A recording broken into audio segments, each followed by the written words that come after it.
빌레몬서 이제 8절이고 8절부터 시작해서 이제 22절까지 긴 부분에서 이제 바울이 이 빌레몬에게 오네시모를 위해서 이제 몇 가지 이제 간구하는 내용이 기록이 되어 있습니다.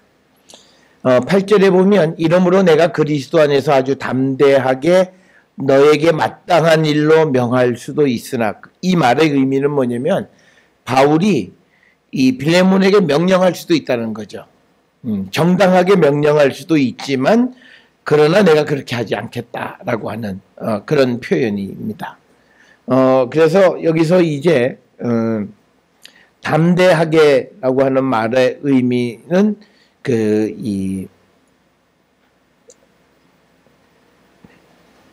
그러니까 솔직하게 이런 뜻이에요. 내가 솔직하게 말하면 너에게 이게 당연히 해야 되는 일로 명령할 수도 있지만 내가 그렇게 하지 않겠다라고 하는 겁니다. 그 다음에 마땅한 일이라고 하는 것은 윤리적으로 적합하다 이거예요. 그러니까 바울이 뭘 명령을 한다고 해서 사람들이 바울이 잘못됐다 이렇게 얘기하는 게 아니라 그거는 윤리적으로 봐도 적합하다라고 하는 거죠. 그 다음에 이제 명할 수도 있다라고 하는 것은 어떤 높은 지위에서 권위를 이용해서 명령하는 걸 얘기하는데 그렇게 하지 않겠다라고 하는 겁니다. 그래서 여기서 얘기하는 거는요, 이제 바울이 내가 아주 솔직하게 너에게 어떤 마땅한 일로 당연히 네가 해야 되는 그것으로 명령할 수도 있다라고 하는 거죠. 여기서 이 말은 뭐냐면 바울과 지금 빌레몬의 관계가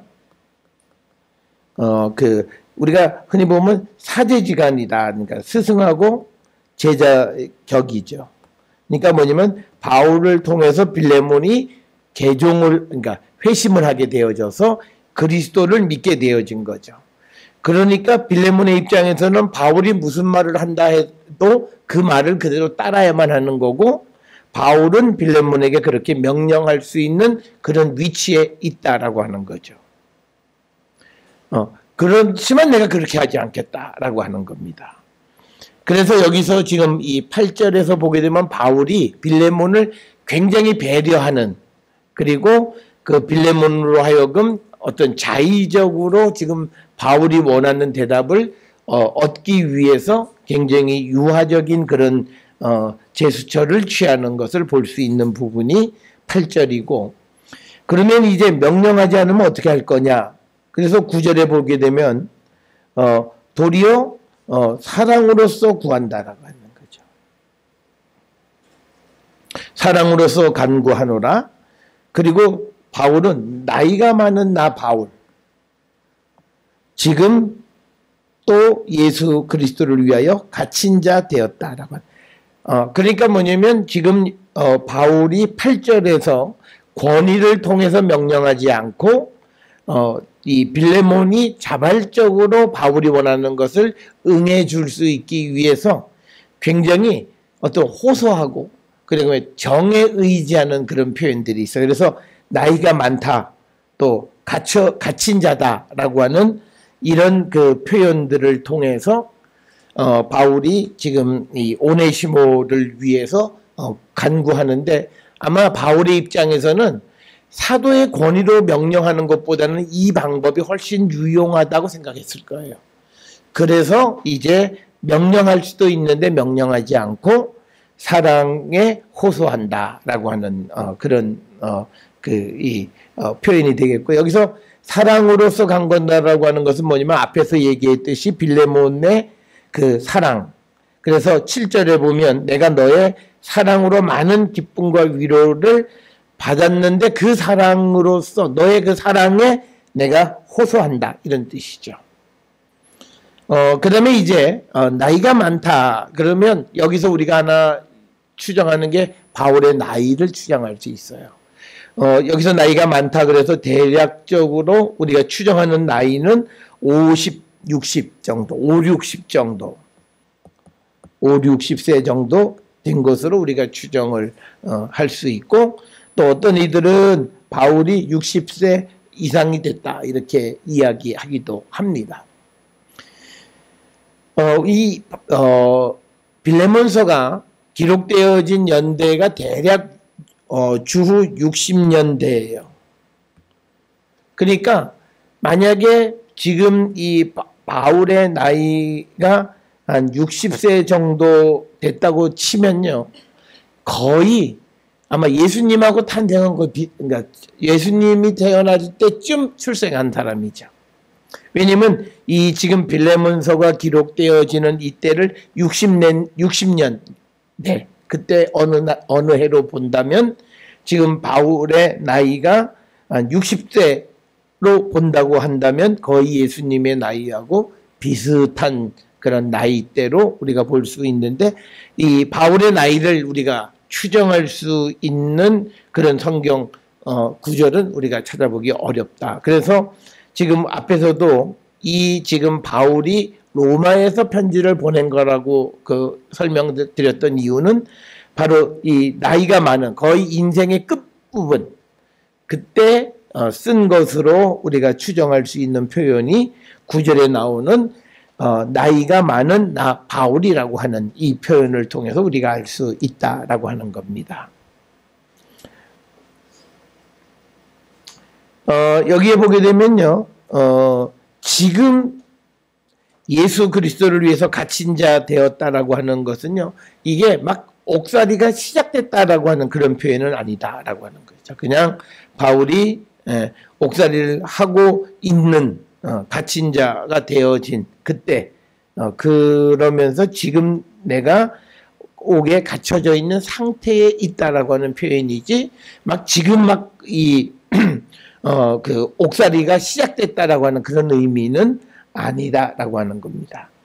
자, 그래서 8절 9절에서는 바울이 오네시모를 위해서 자기가 사도로서 명령할 수 있지만 그렇게 하지 않고 오히려 빌레몬의 사랑의 호소에서 이 문제를 해결하려고 애쓰는 것이 8절 9절에 갖춰 기록되어 있고요. 그러면서 10절에 이제 그 주제에 대해서 언급하는데, 그 주제는 오네시모입니다. 오네시모를 위해서 너에게 간구한다, 이렇게 되어 있습니다. 우리가 바울이 뭘 간구한다 이런 표현을 쓸 때는요, 조금 바울의 입장에서는 좀 어떤 일을 다그칠 때 좀 사용하는 표현이에요. 그러니까 지금 우리가 본문에서 보게 되면 갇힌 중에 나온 아들 오네시모를 위하여 너에게 간구한다 그러면 우리가 겉으로 볼 때는 굉장히 바울이 어떤 그 온유하고 그렇게 겸손하게 요청하는 것 같지만 바울의 입장에서는 굉장히 좀 이 일을 다그치는 거예요. 그건 뭐냐면 꼭 그렇게 해야 된다는 거죠. 오네시모를 반드시 종에서 놓아주어서 내가 하는 그 복음을 전하는 일을 도와줘야 된다라고 하는 겁니다.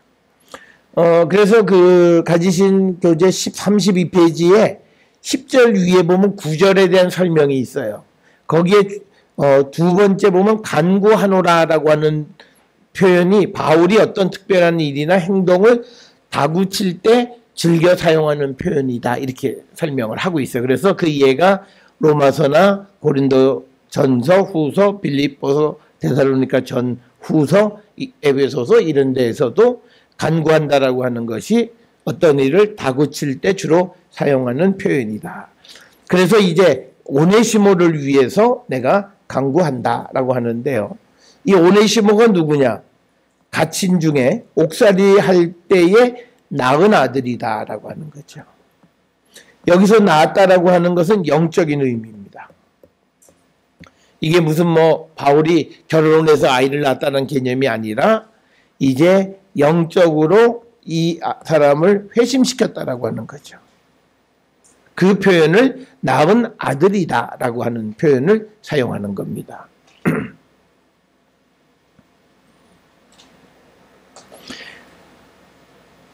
그래서 우리가 이 10절에서는 바울과 오네시모가 어떻게 만났는지는 알 수가 없어요. 그런데 중요한 것은 바울의 전도를 받아서 오네시모가 이제 그리스도를 믿기로 작정한 자다라고 하는 겁니다.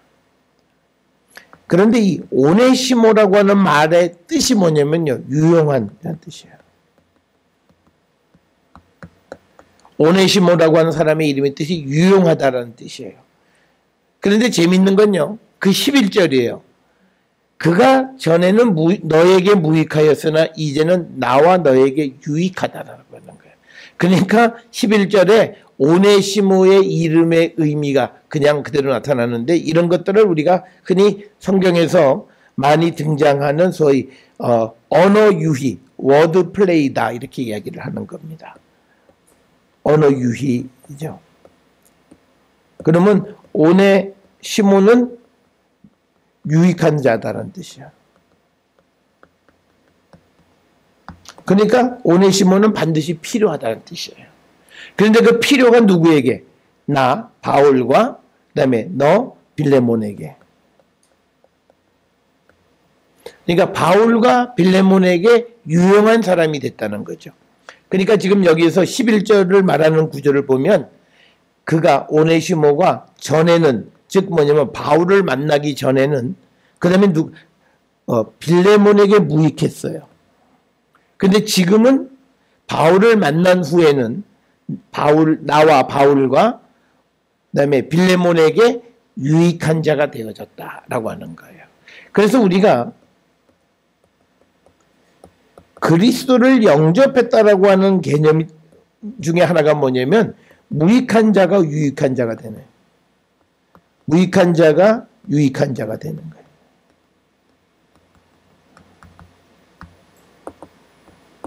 그러니까 이건 뭐냐면요, 예수님 당시에 많은 사람들이 죄인, 병자, 아무 쓸모가 없었던 사람들이에요. 그런데 그들이 예수님을 만나고 그래서 그들의 병이 낫고 그 다음에 죄사함을 받아서 유익한 자가 되어진다라고 하는 거예요. 그래서 우리가 그러니까 개종한다 또는 우리가 회심한다라고 하는 말의 의미가 뭐냐면 무익했던 자가 유익한 자가 되어지는 것을 말한다라고 이렇게 설명을 할 수가 있으면서 11절에서 오네시모가 전에는 무익했지만 지금은 유익한 자가 됐다. 이렇게 바울이 왜 오네시모를 그렇게 애지중지하느냐라고 하는 그 이유를 설명하는데, 그 이유 중 하나가 그가 이제는 유익한 자다라고 하는 거예요. 그런데 그 유익성이 바울 자신에게만이 아니라 빌레몬에게도 유익한 자가 되었다라고 하는 겁니다. 그러니까 이 말은요, 결국은 뒤에서도 언급이 되지만 오네시모가 없으면 안 된다는 얘기예요. 이 사람이 유익하다는 얘기는 오네시모가 없이는 안 된다라고 하는 거예요. 그러니까 이것은 결국은 빌레몬에게는 굉장한 이 심리적인 억압이, 그러니까 뭐냐면 중압감을 갖는 거예요. 만약에 이 오네시모를 용서하지 않으면 바울이 하는 복음을 전하는 일이 지장을 받을 수 있다라고 하는 그런 의미예요. 그래서 지금 11절 같은 경우들은 기능적으로 보면 빌레몬이 오네시모를 반드시 용서하고 그를 형제로 받아줘야 함을 이야기하는 거고, 그래서 첫째는 유용한 사람이 됐다. 그게 첫째 이유고요.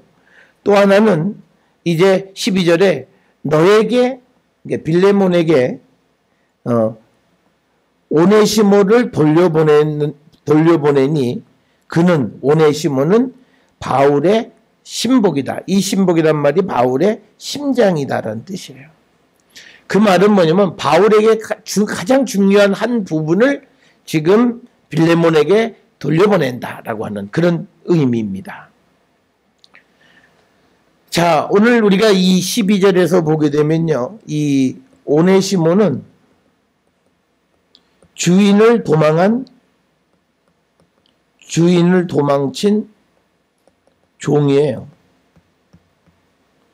그런데 우리가 신명기 23장 15절 16절에 보면 종이 그 주인을 피하여 너에게로 도망하거든 너는 그의 주인에게 돌려주지 말고 그가 너의 성읍 중에서 원하는 곳을 택하여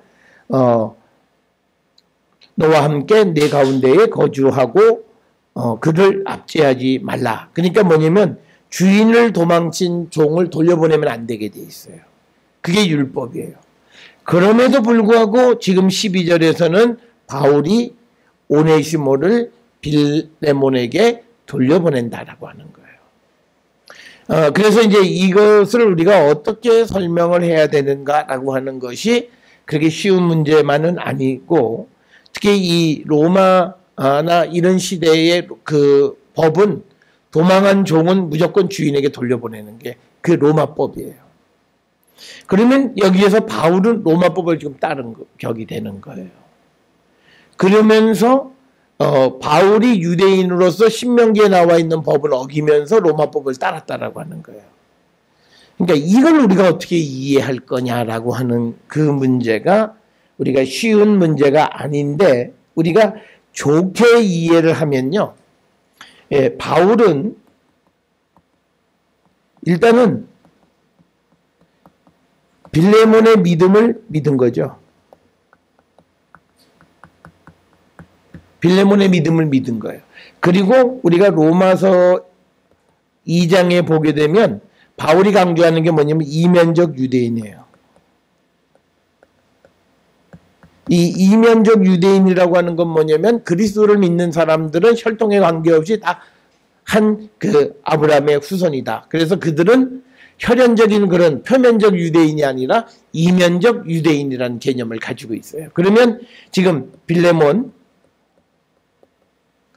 오네시모, 이게 다 예수를 믿어요, 지금. 그러면 이들은 다 똑같이 이면적 유대인인 거예요. 그리고 거기에 바울까지. 그런데 법에 또 어떤 규정이 있냐면, 우리가 레위기 25장이나 이런 규정에 보게 되면 유대인들은 동족을 종으로 삼을 수 없어요. 삼지 못하는 거예요. 그러니까 뭐냐면 빌레몬이 예수 그리스도를 믿기 때문에 이제 오네시모와 그 이면적 유대인으로서 하나의 민족이 된 거예요. 영적으로 하나의 민족인 거예요. 그러면 더 이상 빌레몬은 오네시모를 종으로 삼을 수 없다라고 하는 것에 대한 바울의 믿음이 있었기 때문에 오네시모를 빌레몬에게 돌려보내지 않았겠는가라고 하는 거예요.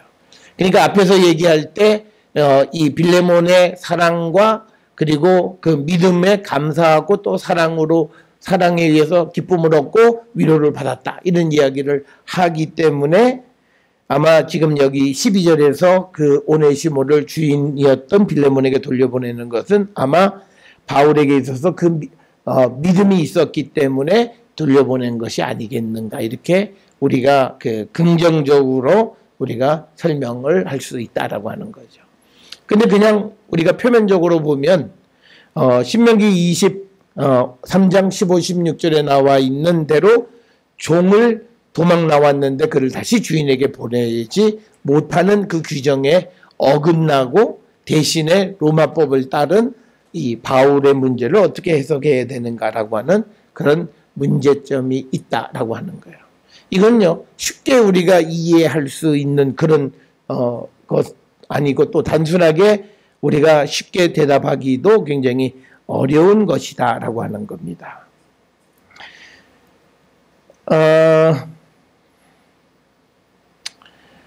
그래서 이제 어떤 그 초대 교회에서도 이게 문제가 됐었어요. 그래서 이제 사도들이 이 문제를 어떻게 설명을 했냐면, 그러니까 그러니까 그리스도를 믿는 사람 하나를 만드는 것은 자기가 가지고 있는 재산이나 권리를 포기해야만 가능하다. 그거를 이제 그 이야기하고 그런 모습을 하나의 예로 보여준 사건이다, 이렇게 설명을 합니다. 우리가 그 디모데전서 6장 1절을 한번 보세요.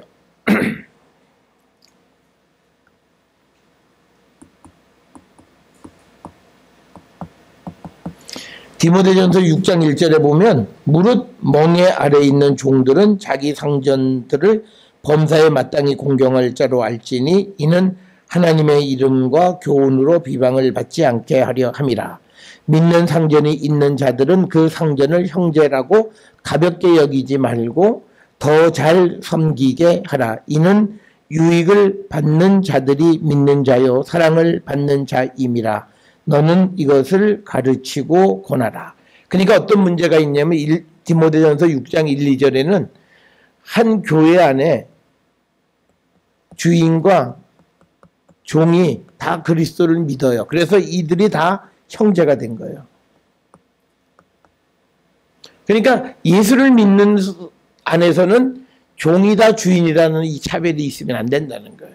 그런데 그렇다고 해서 이 종이 주인이 내 형제다 그러면서 이 주인을 업신여겨서도 안 된다라고 하는 거예요.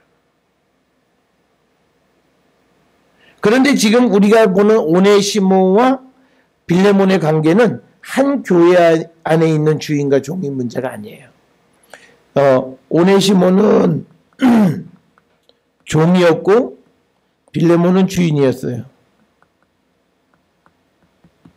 그런데 오네시모가 빌레몬의 뭐 재산을 가지고 갔는지 모르지만 하여튼 도주자가 된 거예요. 도주자. 이거는 죄인이에요. 그 죄인으로 있다가 바울을 만나서 예수를 믿은 거예요. 그런데 바울은 이 빌레몬에게 그 과거에 그가 오네시모가 했던 그 죄를 용서해 주라는 거예요. 그리고 형제를 받았고 더 이상 종으로 대접하지 말라고 요구하는 거예요.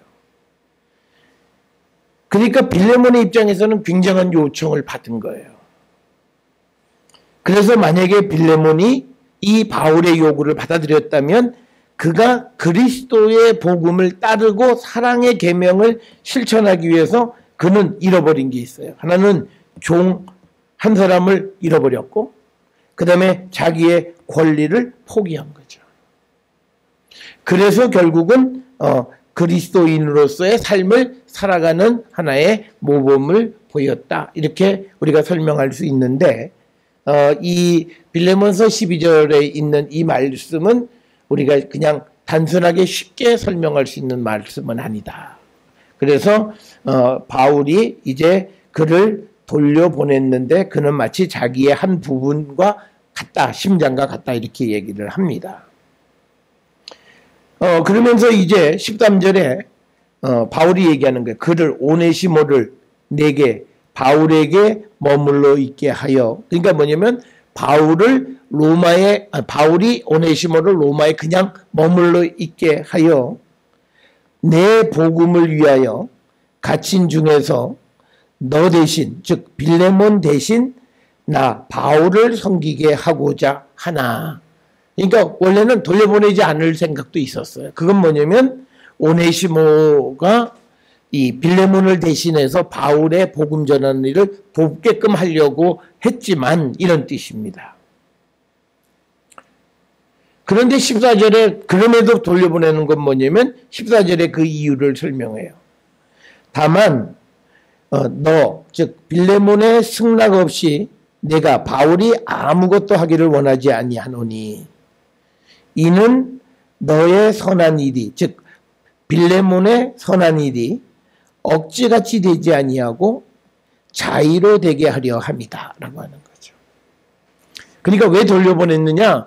안 보낼 수도 있었다. 그렇지만 나는 너의 승낙 없이 내가 강압적으로 너에게 선한 일을 하라고 해서 네가 그걸 어쩔 수 없이 따르게 됐다라고 하는 그렇게 받아들이지 않고 네가 자유로 그 일을 하기를 원했기 때문이다. 이렇게 설명을 하는 겁니다.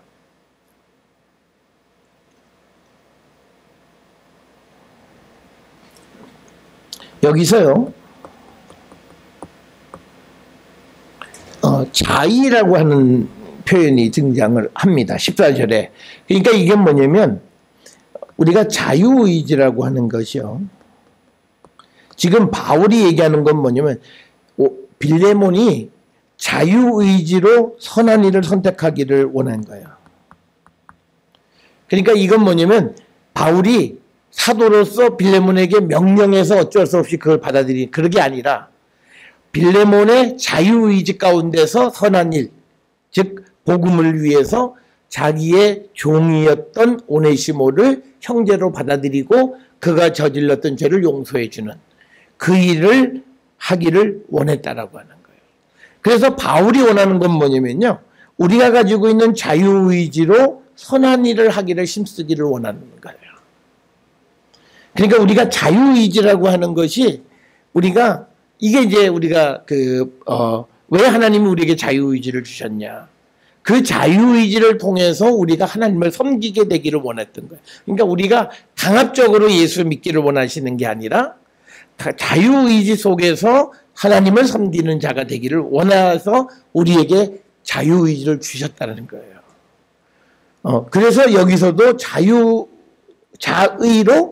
그러니까 선한 일을 선택할 수 있기를 바라서 지금 오네시모를 돌려보냈다라고 하는 거죠. 이 문제를 놓고 보면요, 이거는 바울이 빌레몬에게는 상당히 배려한 거예요. 그래서 빌레몬의 선택 자체가 어떤 선택이 나올지 모르지만 그에게 정말 자유의지로 하나님의 선한 일을 선택할 수 있는 기회를 제공해 주는 그런 측면에서 보게 되면 굉장히 그 오네시모를 돌려보낸 일은 굉장히 큰 일 가운데 하나였고 이 빌레몬의 이익을 위한 일이었다라고 하는 거죠. 그게 이제 바울의 입장에서는 왜 내가 오네시모를 빌레몬에게 돌려보내는가를 빌레몬에게 설명하는 거예요. 내가 그냥 데리고 나 복음을 위해서 쓸 수도 있고 그러면 뭐 내가 그렇게 쓰면 너가 어쩌겠냐. 그렇지만 나는 너가 선한 일도 억지로 하기를 원치 않는다. 자유의지로 그렇게 선택하기를 원해서 보냈다. 이렇게 설명을 하고 있고요. 그 다음에 이제 또 하나 우리가 보는 게 15절에서 바울은 오네시모가 빌레몬을 도망갔던 것을 이제 다르게 설명을 해요. 15절에 보면 아마 여기서 그는요 오네시모 그가 잠시 떠나게 된 것은 이건 뭐냐면 오네시모가 빌레몬을 도망친 거예요. 그것은 너로 하여금 너는 빌레몬이에요. 오네시모를 영원히 두게 함이니라. 그러니까 영원히 이 오네시모와 빌레몬이 같이 있게 하기 위해서 잠시 떠나게 했다라고 하는데요. 여기서 이것을 하나님이 하신 것으로 설명을 해요. 이게 이제 우리말에는 잘 나타나지는 않아요. 우리말에서는 여기 이제 한 것은 너로 하여금 요 사이에 어떤 전치사가 헬라어가 있냐면 이나라고 하는 것이 있어요. 이나가 아니라 희나죠. 희나라고 하는데 이 희나는 하나님의 결정을 나타낼 때 하는 거야. 그러니까 뭐냐면 그가 잠시 떠나게 된 것은 하나님의 결정이 너로 하여금 그를 영원히 두게 하기 위한 하나님의 결정 때문에 되어진 거다. 그러니까 뭐냐면 오네시모의 도망도 하나님의 일이라는 거예요. 그래서 빌레몬에게 오네시모를 용서해 줄 수밖에 없잖아요. 왜냐하면 그거는 이 오네시모의 어떤 나쁜 마음에서가 아니라 하나님의 결정에 의해서 움직여진 거라는 거예요. 그게 이제 이 15절에서 너로 하여금 그를 영원히 두게 함이니다 라는 요것은 하나님의 결정이라는 거예요.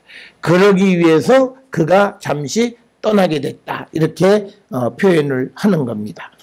우리가 이제 이런 표현 때문에 우리가 이제 원문을 우리가 공부해야 되는 이유가 바로 여기서 등장하는 거예요. 우리가 그냥 우리말로 보게 되면 여기 무슨 하나님의 선택이고 뭐 하나님의 결정 이런 건 하나도 등장하지 않아요. 그냥 바울이 설명하는 거예요. 그런데 바울이 설명할 때 특별히 희나라고 하는 그 관계사를 사용한 것은 하나님의 결정으로 설명하는 것을 나타내기 위한 것이었다라고 하는 겁니다.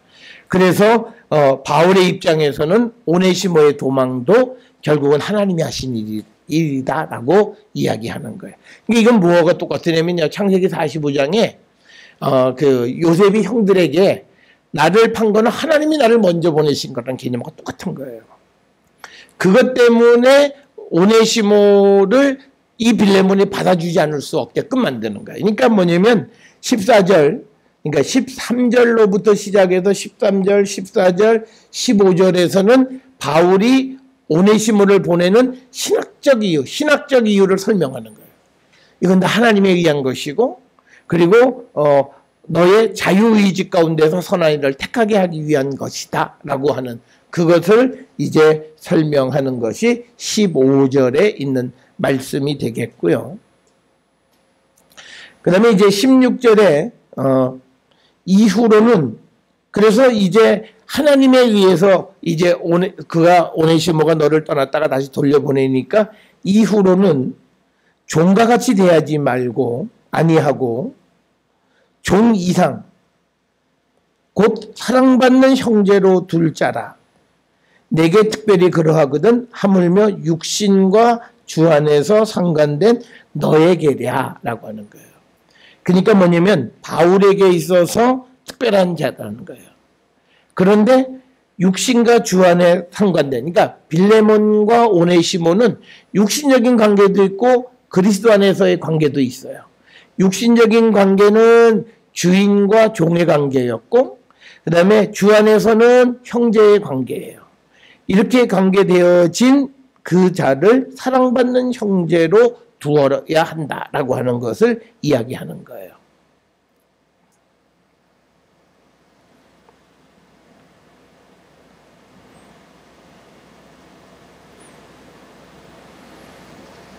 그래서 이 16절에 보게 되면 내게 특별히 그러하거든이라고 하는 이 말은요, 우리가 그 빌레몬 9절에 보게 되면 오네시모를 갇힌 중에 낳은 아들이라 이렇게 이야기를 한 거죠. 그러니까 바울에게는 굉장히 소중한 그런 사람으로 여길 뿐만 아니라, 그 다음에 또 이제 이 오네시모를 내 심장이다 이렇게 얘기를 하는 거예요. 그러니까 바울에게 있어서 오네시모는 특별한 관계에 있는 사람이다 라고 얘기하는 거고, 그 다음에 이제 빌레몬에게도 육신적으로나 주 안에서 관계되어져 있는 그런 사람인데, 그래서 사랑받는 형제로 여기는 자가 되어야 한다. 더 이상 종의 신분이 아니다라고 하는 것을 이제 강조하는 겁니다.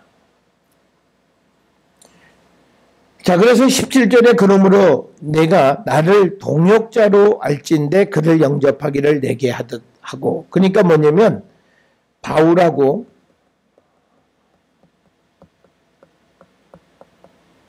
빌레몬의 관계가 동역자죠. 그런데 지금 이제 바울은 오네시모하고 빌레몬의 관계가 동역자라고 얘기하는 거예요. 우리가 동역자라고 하는 말은요, 이 지금 17절에서 쓰는 말이 우리가 잘 아는 코이노노스라고 하는 말이에요. 그러니까 함께 참여하는, 어떤 일에 함께 참여하는 파트너, 이런 그 사람이, 그러니까 뭐냐면 종에서 파트너가 된 거예요. 그러니까 이거 보세요. 우리가 이 사람을 이제는 형제로 대하라, 그냥 뭐 같이 믿음 생활하는 사람, 그게 아니라 너와 같은 일을 하는 사람이라는 거. 이제 너가 지금 나를 위해서, 복음을 위해서 열심히 일했는데 이제 이 오네시모도 그 일을 너와 함께 하는 사람이라는 거예요. 그러니까 역할, 기능에 있어서 너와 별반 차이가 없는 사람이다 라고 하는 그런 의미가 17절에서 그를 영접하기를 내게 하듯 해라. 나를 동역자로 대하듯이 오네시모도 동역자로 대하라 라는 그런 이야기입니다. 그러니까 이제 복음을 전하는 일에 있어서 이제 빌레몬과 오네시모는 동역자가 된 거예요. 그래서 그를 이제는 어떤 그런 이 종으로서 대하면 안 된다라고 하는 겁니다. 그러니까 이제 여기서는요, 이 동역자에게는요, 책임을 물을 수가 없어요. 같이 책임을 지는 거예요. 모든 일에 있어서. 그러니까 이제 오네시모하고 빌레몬의 관계가 이제부터는 동역자다. 그 얘기는 뭐냐면, 만약에 네가 오네시모한테 받을 게 있고 뭐 할 것도 있으면 결국은 너도 그걸 담당해야 된다는 얘기예요. 그러니까 지금 이 말발에 빌레몬이 탁 꼬인 거예요.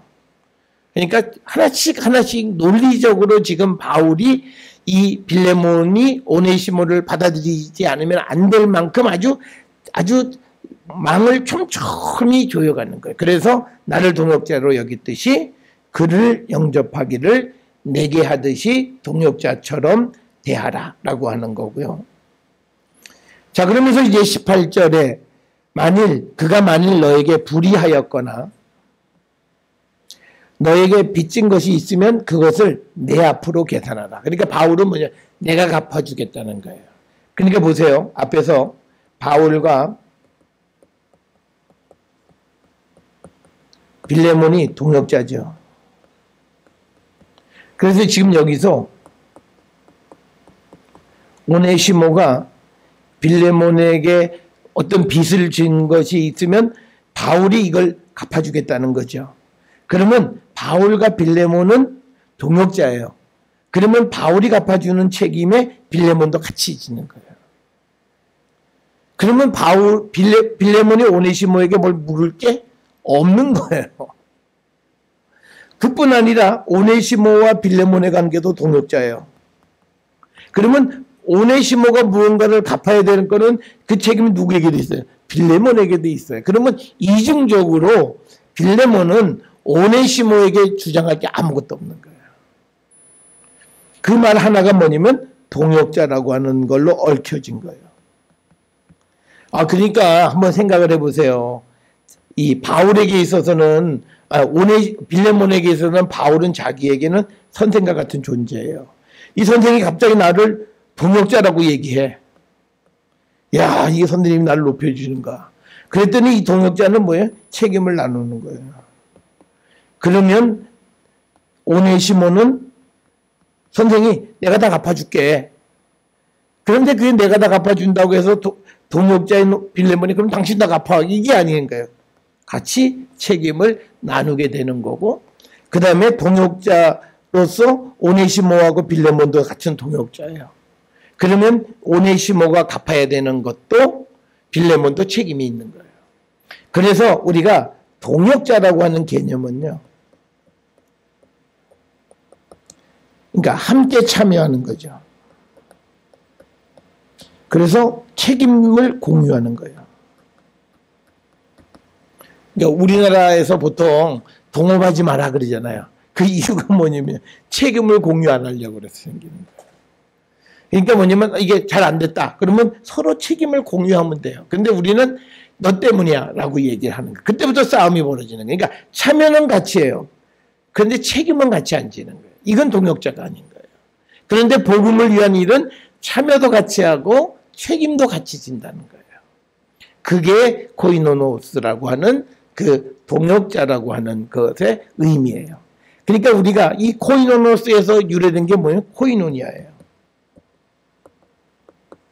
코이노니아라고 하는 건 우리가 흔히 친교라고 얘기하는데 이거는 굉장히 잘못된 거예요. 이 코이노노스하고 똑같이 친교를 나누면 그 사람의 고통에 공동 책임을 지는 거예요.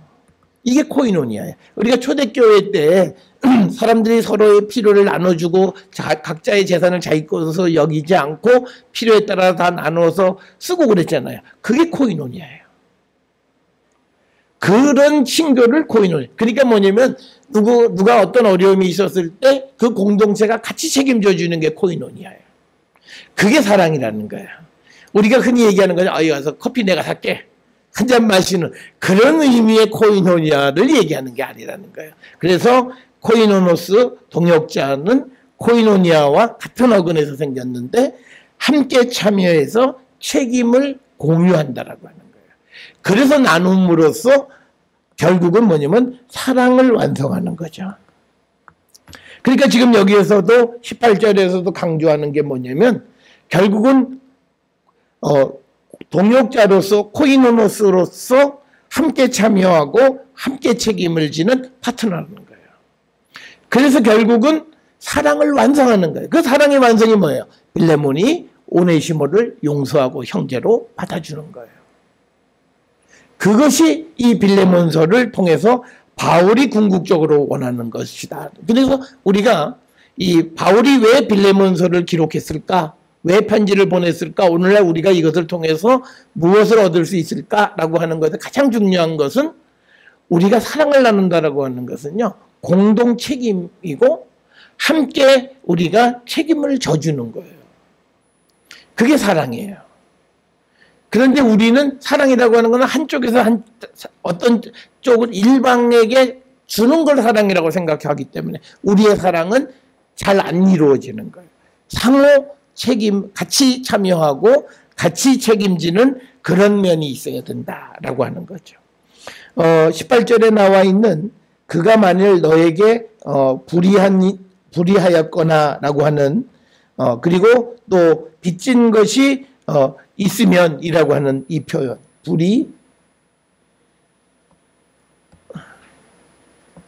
다음에 빚진 것 이것 때문에 오네시모가 빌레몬에게서 도망갈 때 재산을 훔쳐가지고 왔다라고 추정하는 거예요.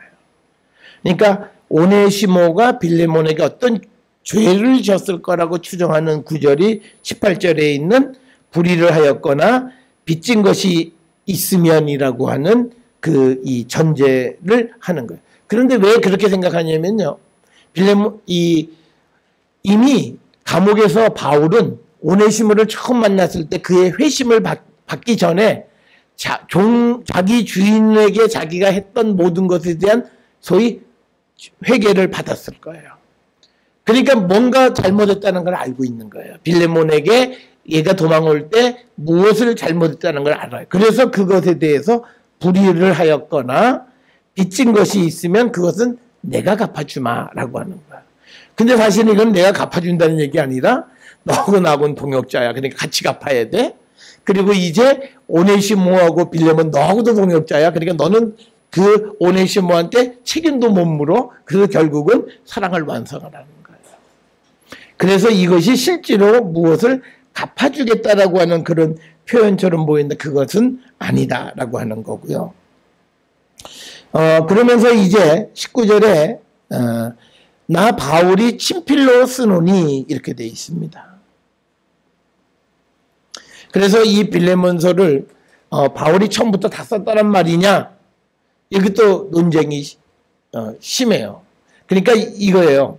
18절에서 얘기했잖아요. 뭐냐면 만약에 그가 불의하였거나 너에게 빚진 것이 있으면 그것을 내 앞으로 계산하라. 말했죠. 계산하라. 그리고 거기에 대해서 바울 그리고 사인한 거예요. 그 말에 대해서 내가 보증한다라고 하는 표현이에요. 그래서 나 바울이 친필로 쓰노니 이 말의 의미는 뭐냐. 여기 내 사인하고 바울이라고 이름을 쓴 거예요. 그걸 번역하니까 나 바울이 친필로 쓰노니 이렇게 된 거예요. 이것은 원래 직역하면 여기 나의 사인 그리고 바울 이렇게 돼 있는 거예요. 그러니까 앞에서 내가 다 계산해 주마 이 말에 대해서 내가 여기까지 이거 바울하고 딱 사인해버린 거예요. 내가 이거를 책임지겠다고 말했다는 것을 보증하는 그런 표현이라는 거.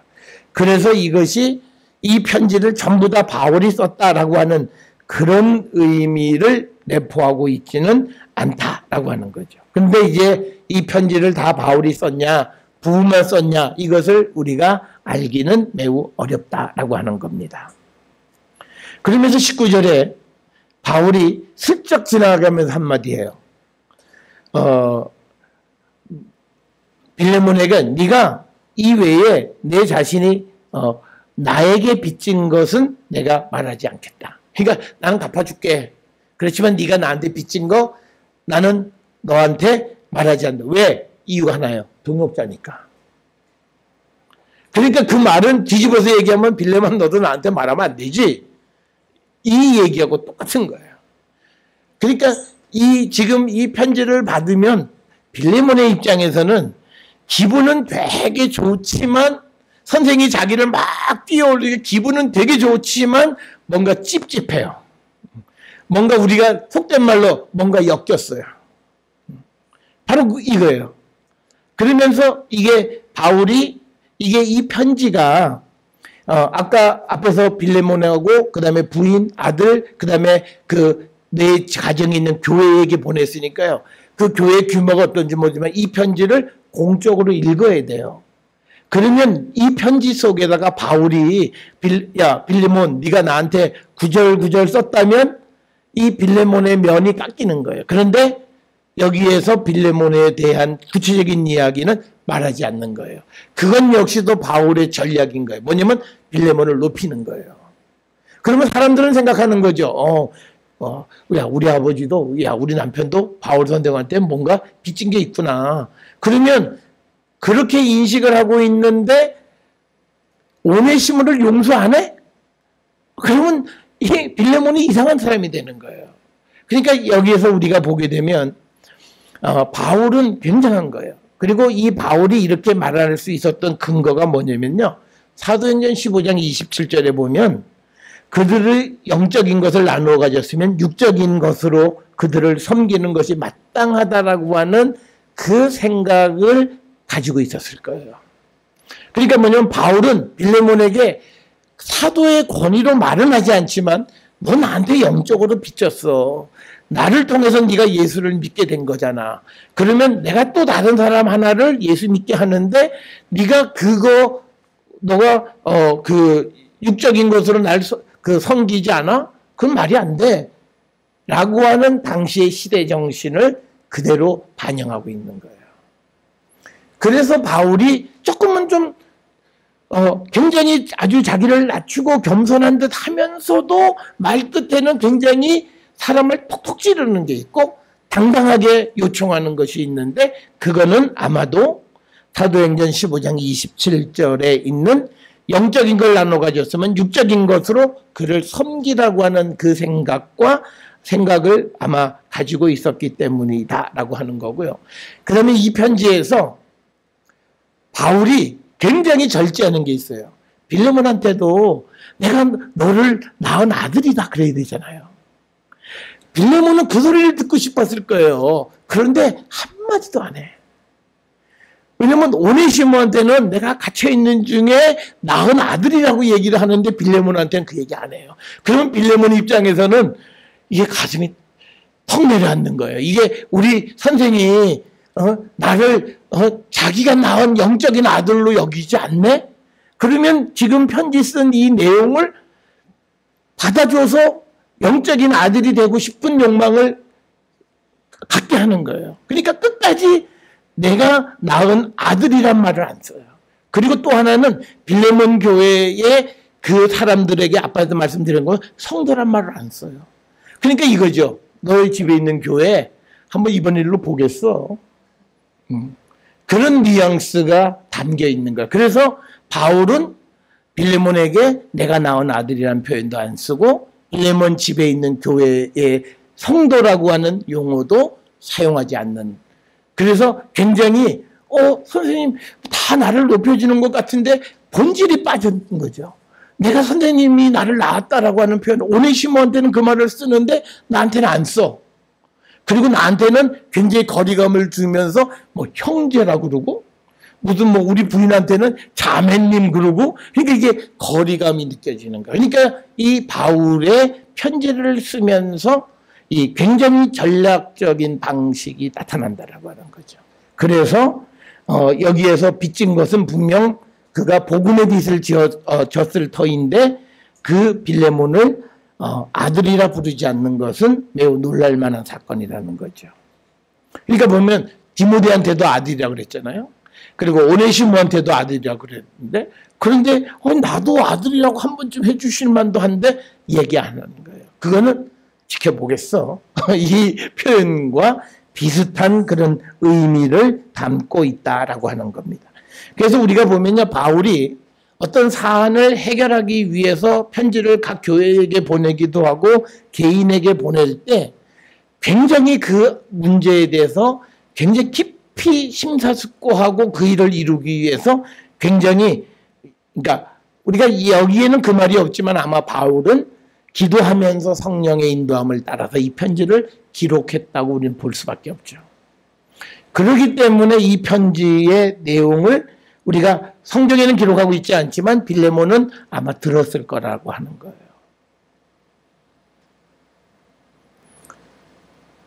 자, 그러면서요, 20절에 또 한마디 딱 해요. 오 형제요, 주 안에서 너로 말미암아 이제 기쁨을 얻게 해라. 내 마음이 그리스도 안에서 평안하게 하라. 보세요. 앞에서 두 가지 얘기했죠. 나는 그리스도의 복음을 위해서 갇혀있는 사람이고 난 나이가 많아. 그러니까 너가 나를 좀 기쁘게 했으면 좋겠어. 그런데 지금 이 편지에서는 바울을 기쁘게 하는 일은 딱 하나예요. 오네시모를 받아주는 거예요. 그러니까 지금 이거예요. 그러면서 바울이 또 전략적으로 쓰는 건 뭐냐면 전에 너가 나를 기쁘게 했잖아. 앞에서 우리가 3절, 4절에서 얘기할 때, 4절, 5절에서 이야기할 때, 빌레몬서에 보게 되면 특히 7절에서 성도들의 마음이 너로 말미암아 평안을 얻었으니 내가 너의 사랑으로 많은 기쁨과 위로를 받았다. 그러니 이제도 내 마음이 그리스도 안에서 평안하게 하고 기쁨을 얻게 하라.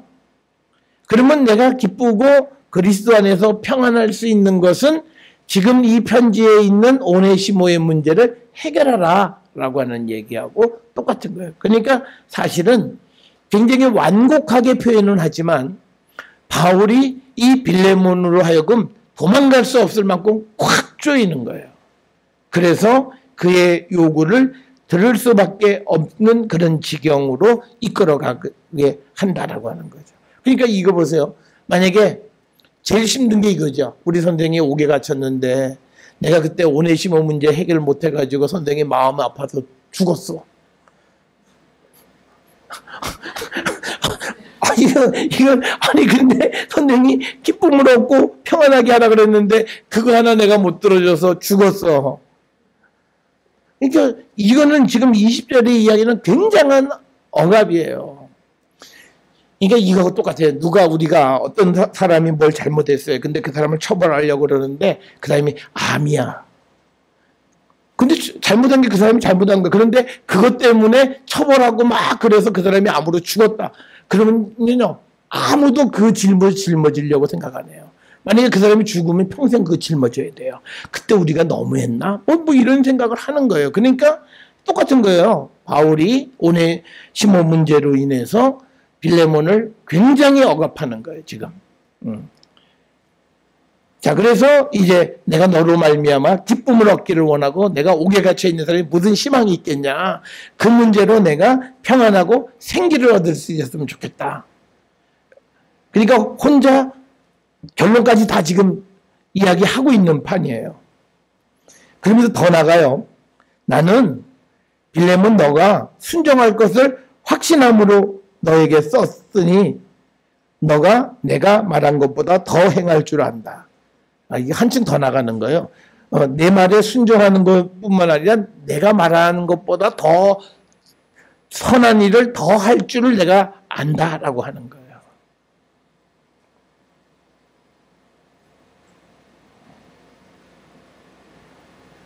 그러니까 이 말은 너는 오네시모를 놓아줄 줄 내가 알고 이렇게 하고 그다음에 아마도 넌 내가 말하지 않았지만 오네시모가 살 수 있는 집을 마련해 준다든지 무슨 그것까지도 해줄 것으로 나는 안다.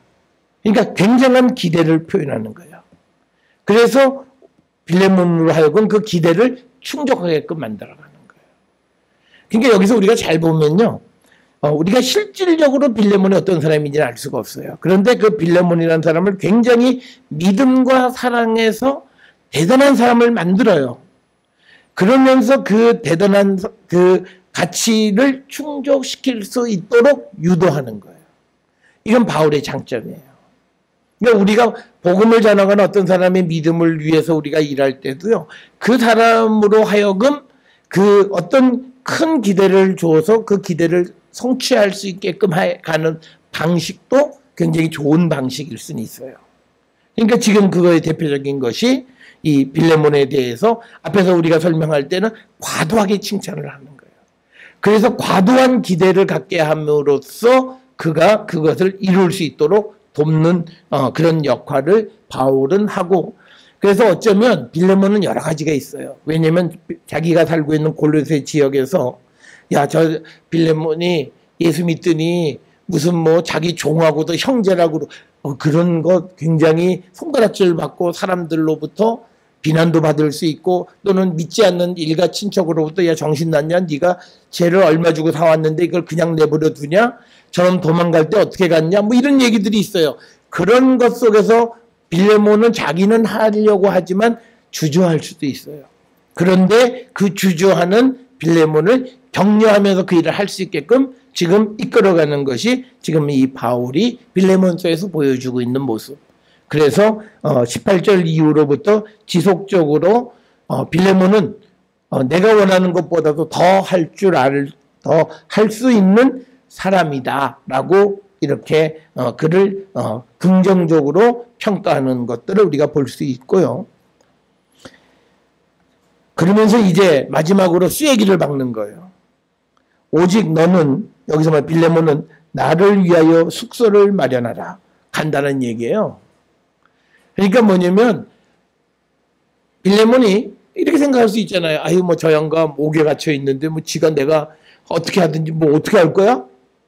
그런데 그게 아니라 그 바울이 내가 나를 위해서 숙소를 준비해. 그러면서 너희 기도로 내가 너희에게 나아갈 수 있기를 바라노라. 그러니까 이거예요. 바울이 만약에 골로새를 못 가면 누구 문제예요? 골로새 교회의 사람들의 기도가 문제인 거예요.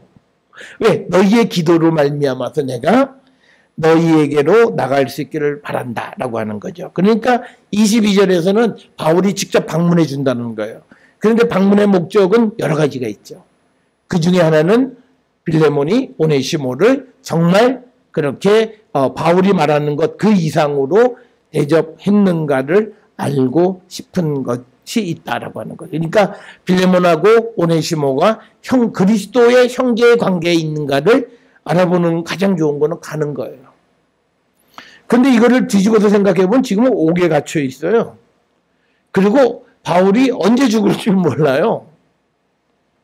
지금 로마에 갇혀 있으면서 이게 그 마지막 그 때라고 생각하면은 거기서 로마에서 죽는 거거든요. 그러니까 뭐 오기는 어디로 가요. 그런데 너희의 기도가 있으면 내가 너희에게 갈 수도 있어. 그래서 내가 가기를 바라고 그리고 나를 위해서 너희들은 숙소를 준비하라. 그러니까 뭐냐면 숙소를 마련하라고 하는 건 굉장히 구체적인 거죠. 그러면서 기도로 이루어질 것이다 라고 하는 거예요. 그래서 이 빌레몬에게 이제 바울의 말하는 오네시모의 문제가 구체적으로 그들이 해결해야 될 것임을 분명하게 보여주는 그런 이야기가 되겠고요. 자, 그러면서 이제 그 안은 다 끝냈어요. 하고 싶은 얘기 다 했어요. 오네시모 보내고 내가 왜 보내는가? 그리고 내가 너에 대한 기대는 이렇다.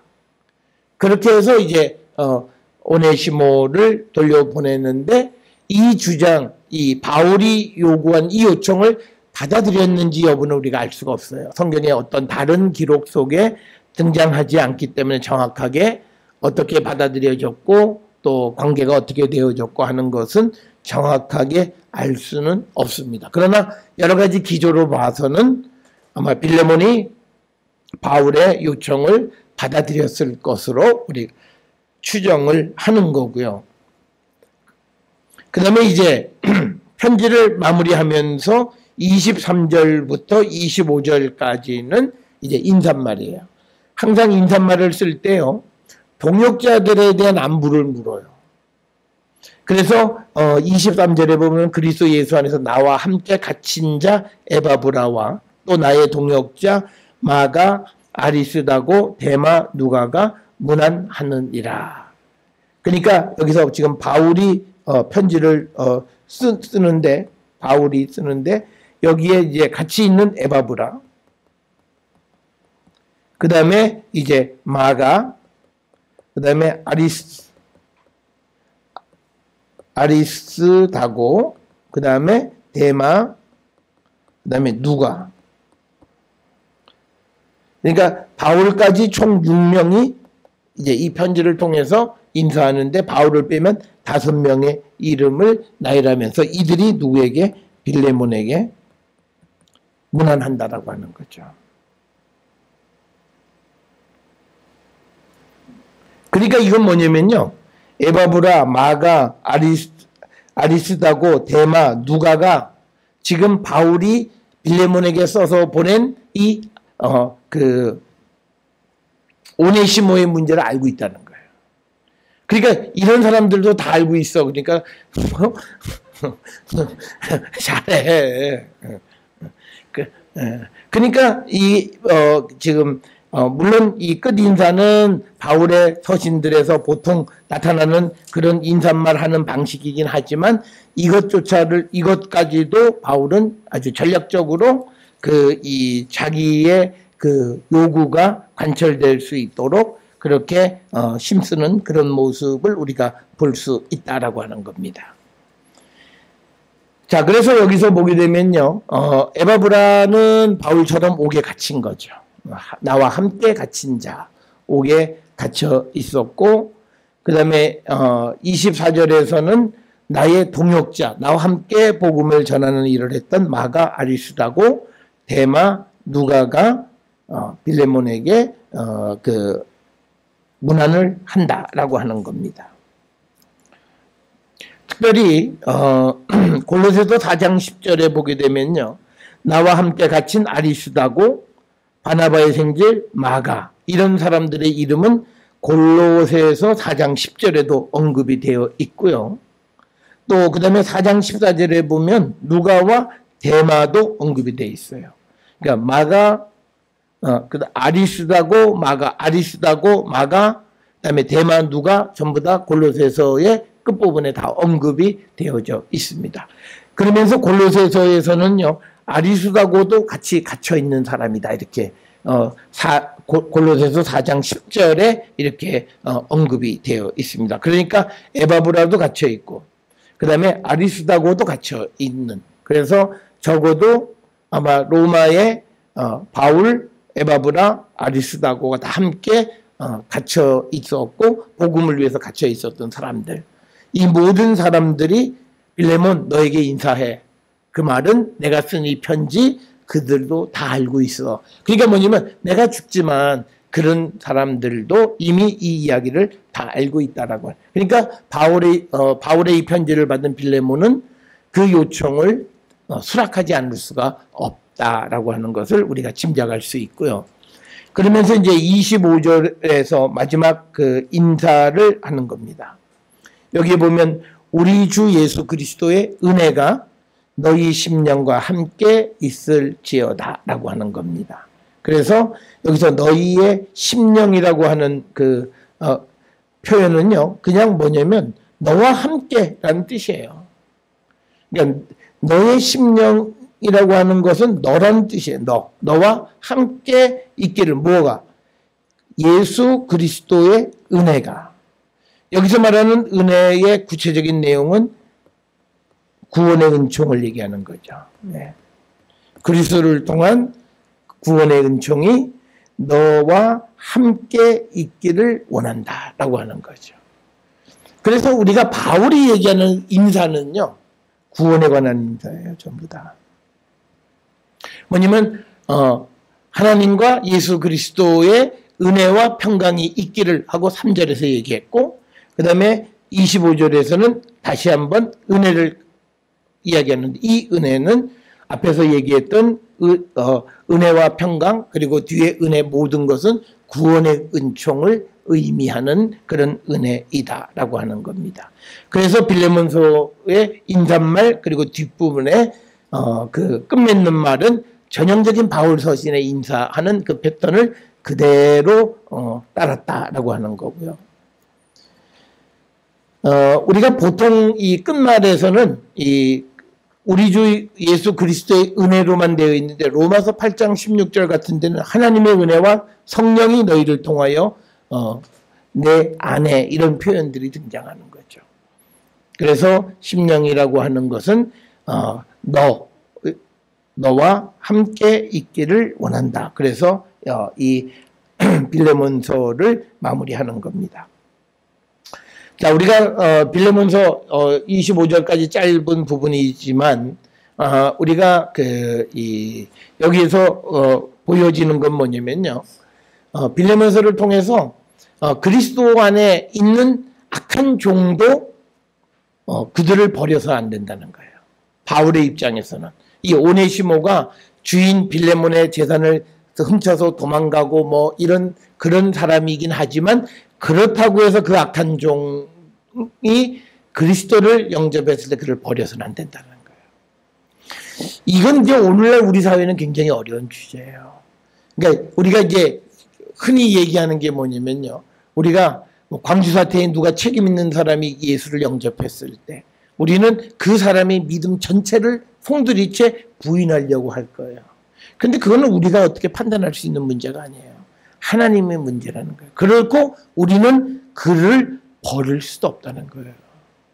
그런 어떤 우리와 관계되어지는 그런 문제들을 우리가 생각해 볼 수 있는 거고요.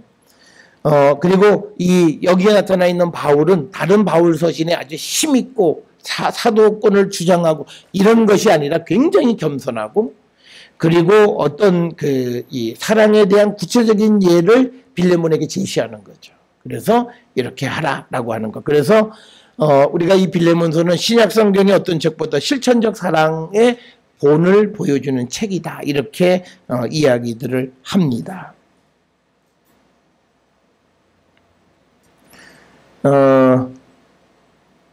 이 말이 굉장히 어려운 거예요. 빌레몬의 요지는 죄를 짓고 도망한 오네시모 역시 빌레몬의 따뜻한 보살핌을 받을 자격이 있다. 오네시모가 빌레몬에게 죄 짓고 도망가서 예수 믿고 둘 다 예수를 믿으면 다시 이 오네시모는 빌레몬의 사랑을 받을 자격이 있다는 거예요. 그러니까 이 문제는 오늘날 우리에게 쉽지 않은 주제예요. 그런 것도 우리가 생각해 봐야 되고 또 그리고 그리스도의 사랑을 우리가 실천하는 것이 사회적인 노예 제도의 한계를 넘어서야 한다라고 하는 거예요. 그러니까 우리는 한계 안에 머물러 있는 믿음이 아니라 그 로마 제국이라고 하는 것이 노예 제도로 형성되어 있는데 그리스도를 영접함으로 그 제도를 넘어서서 종과 주인의 관계가 형제의 관계로 변화되어야 한다라고 하는 것을 우리에게 보여주는 그런 책이기도 하다라고 하는 거고요.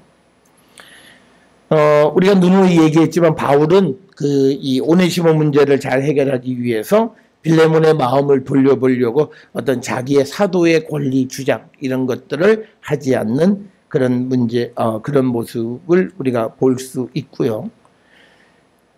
가장 큰 거는 우리가 율법과 좀 어긋난 행동을 한 바울의 모습, 이걸 어떻게 이해할 것인가. 우리가 긍정적으로는 그 이면적 유대인이라는 개념으로 형제 안에서 서로 종으로 삼지 못하는 것에 대한 확신이 있어서 오네시모를 보낸 것으로 이해할 수도 있다. 그러나 바울이 율법을 어기고 주인을 도망쳐 나온 오네시모를 다시 주인에게 돌려보내는 것은 로마법을 따른 것이기 때문에 그가 율법보다 로마법을 따르는 모습으로 보여지는 이것을 어떻게 해석할 것인가. 이런 해석에는 세밀한 주의가 필요하다라고 이렇게 우리가 이야기할 수 있고요. 그래서 이 빌레몬서 한 장으로 되어 있는데 그냥 확실하게 뭐가 보여지는 것보다는 사실은 우리에게 더 많은 문제를 남겨둔 책이다라고 하는 것.